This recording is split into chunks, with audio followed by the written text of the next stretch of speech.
The desert remembers violence long after the sound fades. In places like Dust Creek, a single sharp moment can split a life clean in two. Sometimes all it takes is one slap, one look through a dusty window, for fate to change direction. The crack of flesh against flesh echoed across Dust Creek like a gunshot, sharp enough to stop. Cole Mackenzie, mid-step as if the sound itself had reached out and grabbed him by the chest. The desert sun burned hot through the grimy front window of Blackwoods. General store, lighting the scene with a cruel, unforgiving clarity, and Cole saw it happen plain as day. A man's hand came down across a young woman's, face with the same careless ease a rancher used to swat a fly. There was no hesitation in the motion, no regret afterward. Her head snapped to the side from the force, dark hair swinging, but she did not cry out. She did not plead. She simply straightened her spine, lifted her chin, and met that cruelty with a silence so steady and proud it carried more dignity than most men managed in a lifetime. Cole felt his weathered fingers slide toward the worn walnut grip of his Colt 45 before he even realized he was moving. 5 years of hunting men who lived on the wrong side of the law had taught him one lesson better than any other. Mind your own business if you wanted to stay breathing, but something about the girl's calm strength reached inside him and twisted hard, sharp, like an old wound being pressed. It felt familiar in a way that made his chest ache. It reminded him of someone he had already failed once, someone he could never save now, no matter how many miles he rode or how many men he brought in dead or alive. Their eyes met through the dusty glass. Her dark gaze held pride, pain, and the weight of 3 long years of suffering buried deep beneath quiet courage. In that single suspended moment, Cole understood with absolute clarity that walking away was no longer an option. Whether he wanted it or not, his trail had just crossed hers, and nothing ahead of him would ever be the same again. Cole Mackenzie had stopped believing in second chances a long time ago. At 42, his face carried the hard map of every unforgiving mile since that terrible September night in Tombstone. One dead rustler sprawled in the dirt. One long, lonely ride home beneath a sky that didn't care. One house burned down to its bones, and Sarah and little Emma gone before he could even reach them through the smoke and flames. The fire had taken everything worth saving and left him breathing anyway. Since then, he drifted from town to town like a man without a shadow, earning his keep with fast hands and a reputation, stitched together from broken justice and unfinished business. Folks called him Fast Draw Mackenzie, a name that opened doors in daylight and quietly closed hearts once the sun went down. He had come to Dust Creek chasing a $200 bounty on a rustler named Joaquin Morales, nothing more than another job to fill the empty spaces between one sunrise and the next. But the sound of that slap pushed every thought of bounty hunting straight out of his mind. Inside the store, whispering wind crouched on the floor, the whispering desert breeze, slipping through the open doorway and stirring dust around her knees as she gathered jagged shards from a shattered whiskey bottle. She moved with the careful precision of someone who had learned the hard way that even the smallest mistake could cost blood and breath. At 19, she carried her Apache heritage with a quiet, unyielding honor that no amount of cruelty had managed to crush. The years under Silas, Blackwood's roof had carved tired shadows beneath her eyes and thinned her smile down to memory, but they had not broken her. Her lip bled where the blow had landed, a thin red line against brown skin. Her hands trembled as she picked up the glass. Her spirit did not. Blackwood loomed over her like a storm cloud that never moved on, his presence heavy and choking. "Clumsy half-breed," he growled, his voice thick with contempt. "That bottle cost me $2. $2 you'll work off at 50 cents a week."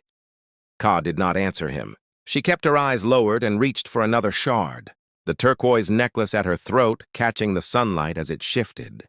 It was the last thing her mother had ever given her, smooth and cool against her skin, a small, stubborn piece of love she refused to let the world take. The bell over the door rang as Cole pushed it open. The sound cut clean through the tension, and Blackwood turned, a sneer already forming on his lips. It froze halfway there when he saw the man filling the doorway. Cole stood tall and still, calm in that dangerous way only men who had survived too much ever managed. His gray eyes swept the room, taking in every detail without hurry.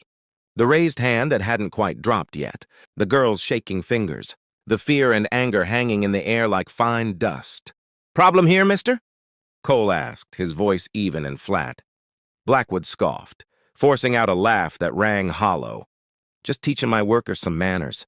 Cole's gaze went back to Ka. She looked up then, meeting his eyes without flinching.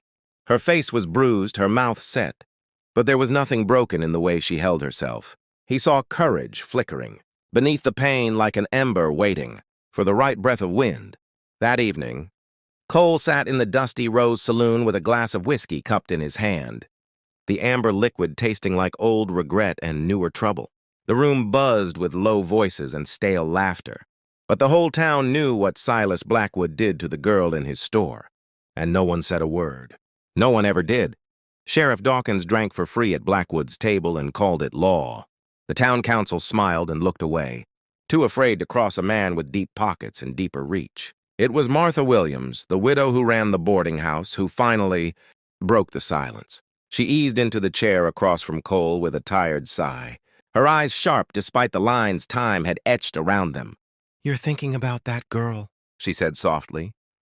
"I know that look. My husband used to wear it right, before he did something brave enough to get himself killed." Cole's jaw tightened.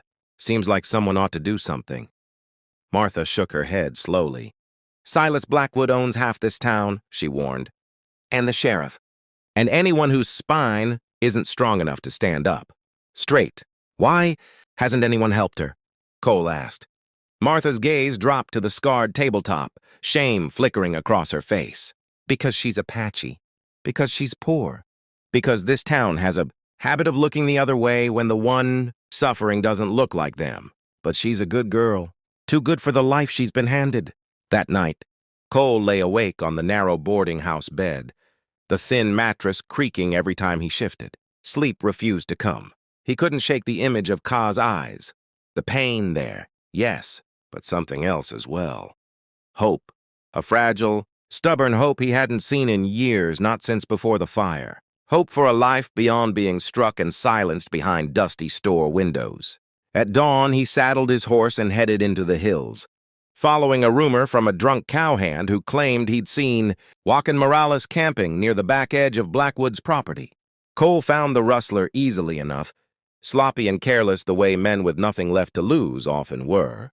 But what he found beyond that, tucked behind the store owner's land, sent a colder chill through him than the night wind ever could. Blackwood wasn't just cruel.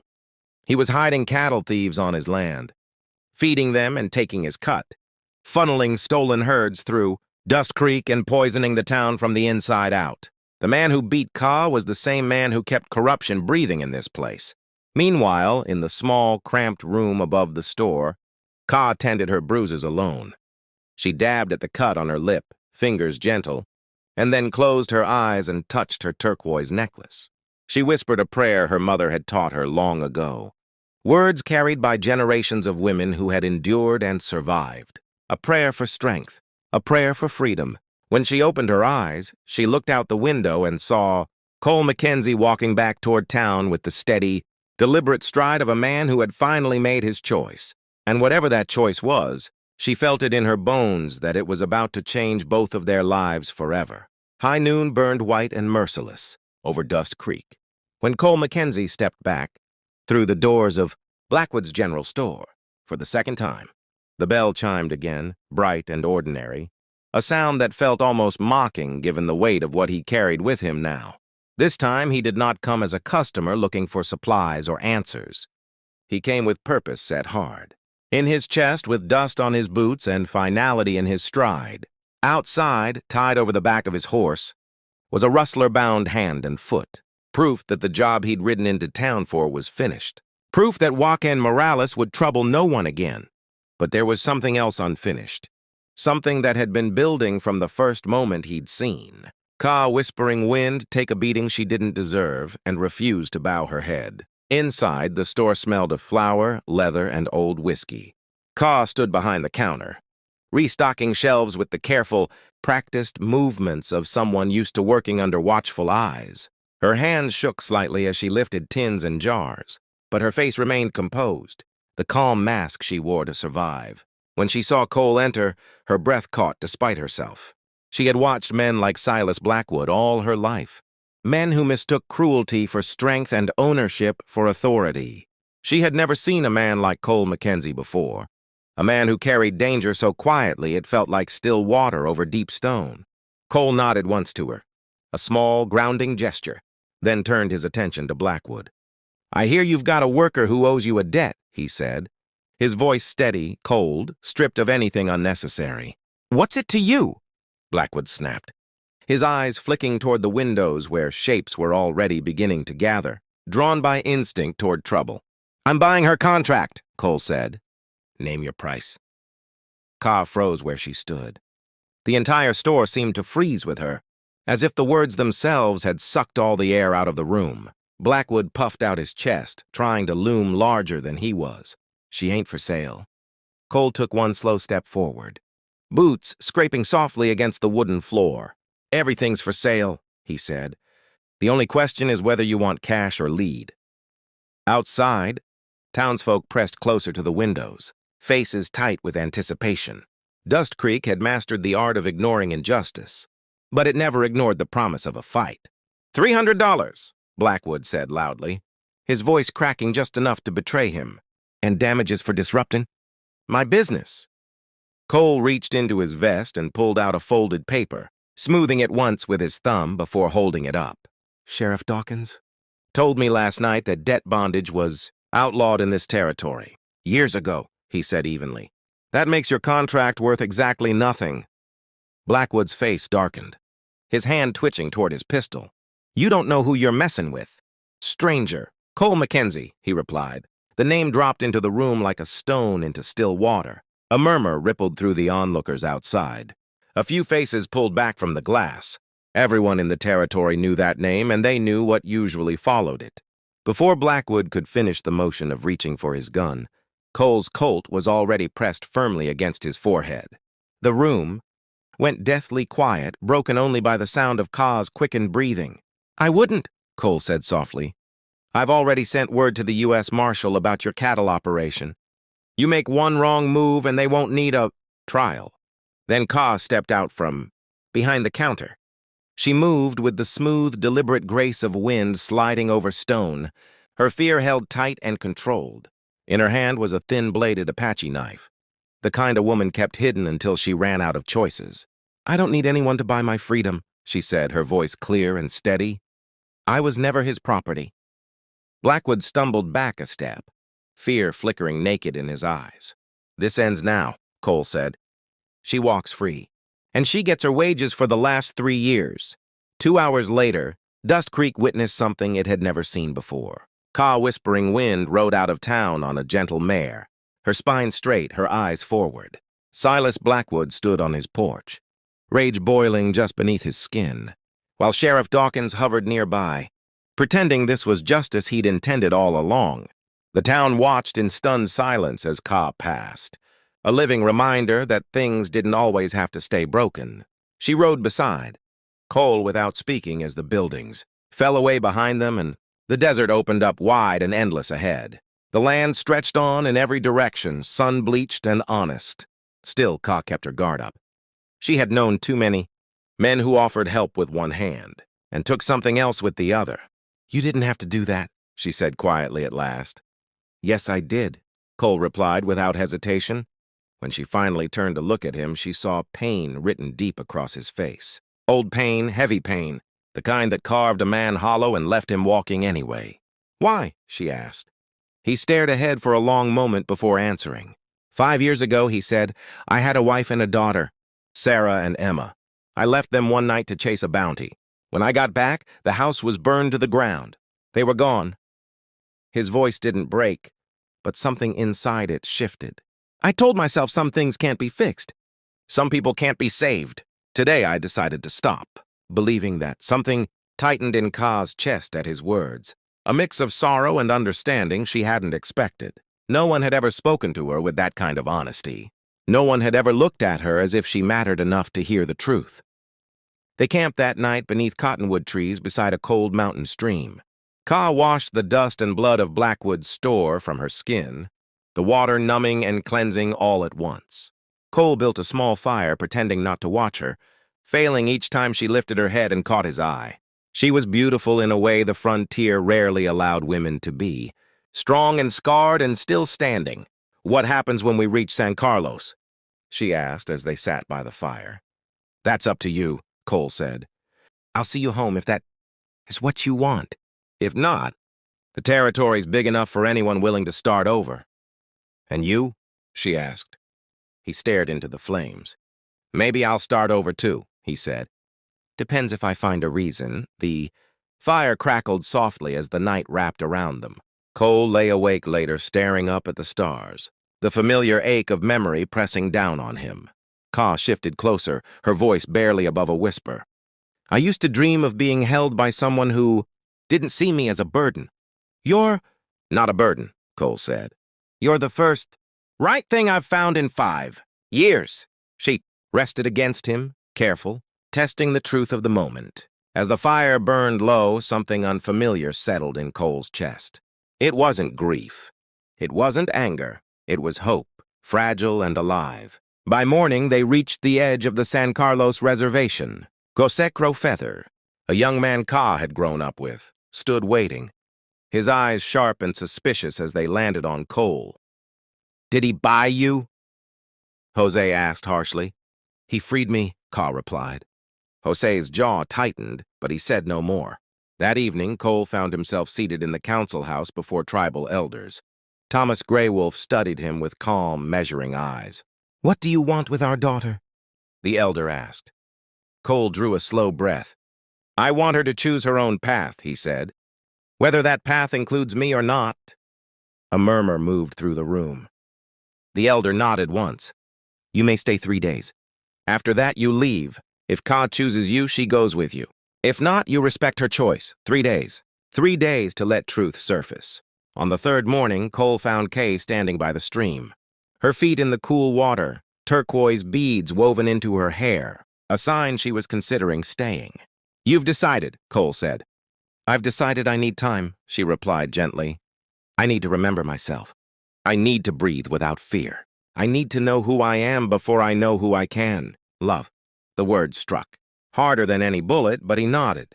"I won't be someone's broken bird to heal," she continued. "And I won't let you carry me like a second chance you lost before. Give me 1 year. If what we feel is real, it'll still be there." Cole said nothing. He simply held her hand until she let go.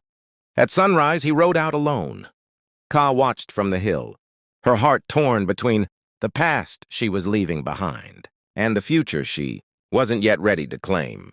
6 months passed, slow and deliberate. The kind of time that reshapes a person quietly rather than all at once. One evening, as the sun dipped low and painted the San Carlos hills in amber and rose, Ka received a single letter.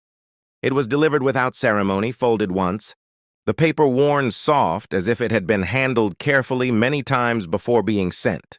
There were no promises written inside, no pleas, no weight pressed between the lines. Just an invitation. Cole Mackenzie had bought a small ranch near Tucson, land with good water and open sky. If she ever wished to see it, she would be welcome. Nothing more. Ka folded the letter again and placed it beside her. Mother's turquoise necklace in her leather pouch. The spring wind brushed her cheek.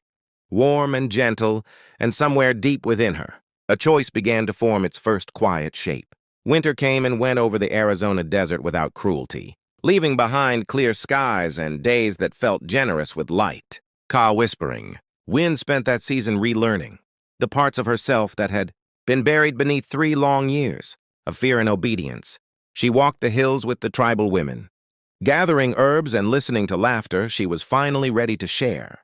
She taught children the old stories her mother used to whisper at night. Stories about strength disguised as patience and courage hidden in endurance. At dawn, she walked the riverbanks alone, letting cold water numb her feet and carry away memories she no longer needed to hold. Healing did not come all at once. It came in fragments, in ordinary moments that slowly stitched her back together. Yet through it all, one truth stayed close to her heart. Cole Mackenzie had walked away without asking for anything. He had given her freedom without strings, respect without expectation. That kind of restraint, that kind of honor was rare in the world she had survived. Each month she removed his letter from her pouch, felt its familiar weight, and placed it back beside her necklace. She never opened it again. She did not need to. It was a reminder, a promise, and a question she would answer only when she was ready. 1 full year later, on a warm spring morning that smelled of blooming earth and new grass, Ka stood on a hill overlooking the reservation. She closed her eyes as a soft breeze lifted strands of her dark hair. The wind felt different that day. It carried direction. It carried courage. She saddled her mare with steady hands, gathered her few belongings, and whispered a quiet goodbye to the land that had held her while she healed. It was time. The ride to Tucson took days, the desert stretching wide and honest beneath endless sky. With each mile, Ka felt lighter, as if the road itself was helping her release what no longer belonged to her. She thought often of the man who had stood between her and danger without asking for anything in return, a man who carried grief like a scar rather than a weapon, a man who had given her space even when it cost him. Just past sundown on the 6th day, she crested a low rise and saw a small valley glowing in the last light of day. Below her sat a modest ranch tucked against the foothills, a wooden corral and a house that looked new but lived in, worn in the right places. Smoke curled from the chimney.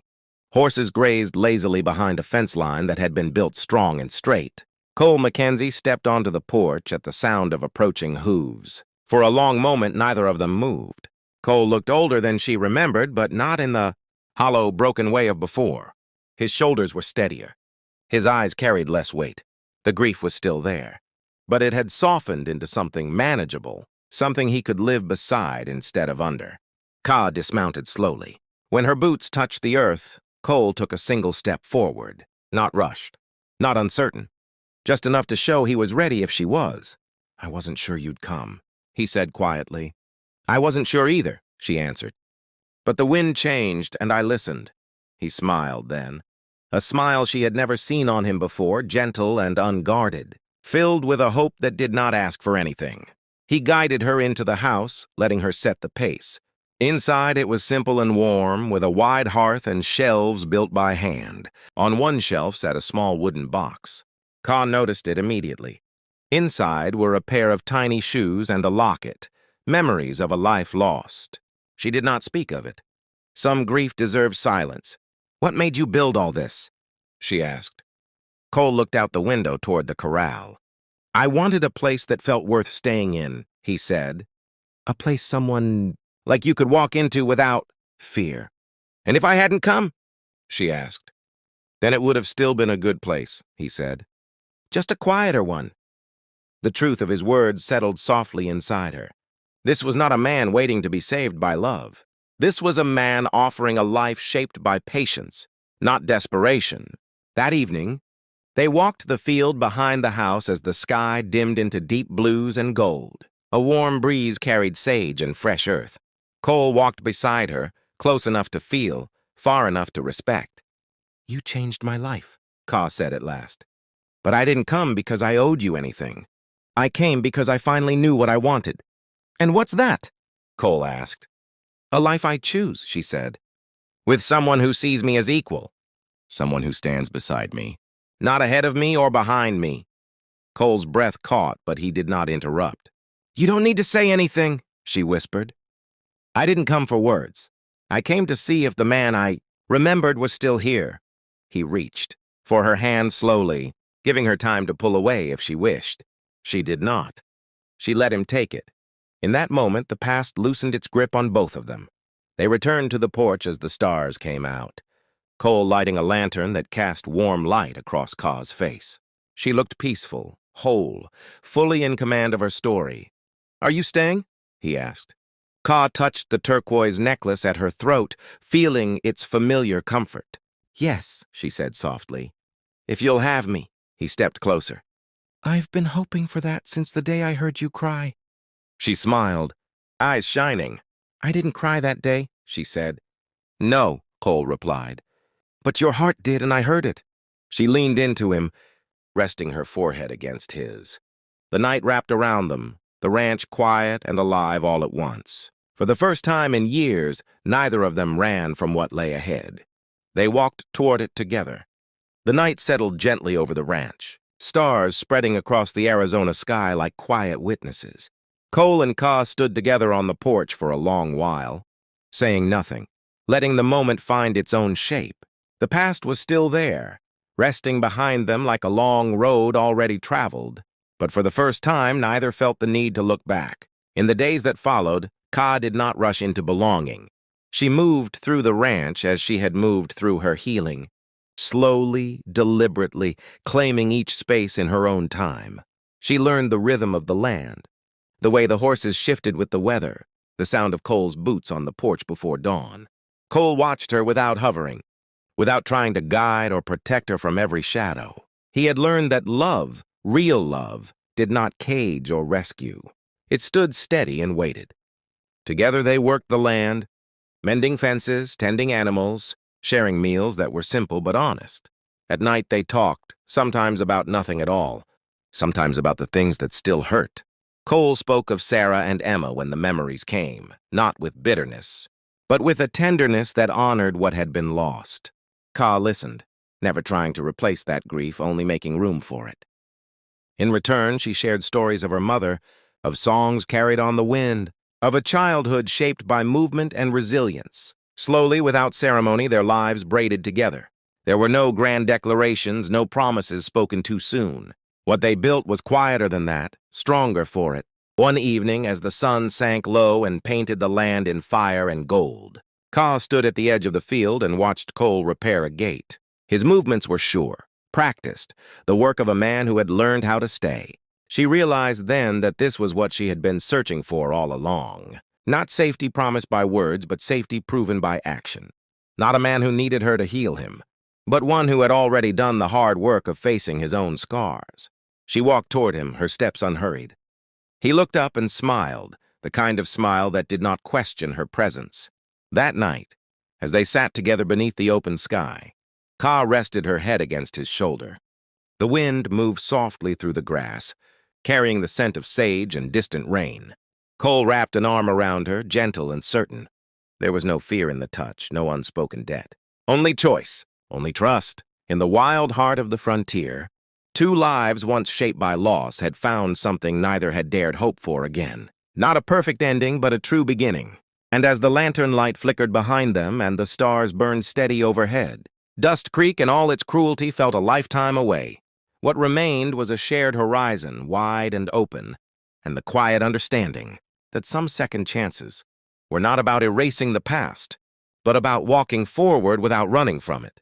Together they stepped into that future not whole because they had been fixed, but whole because they had chosen each other freely.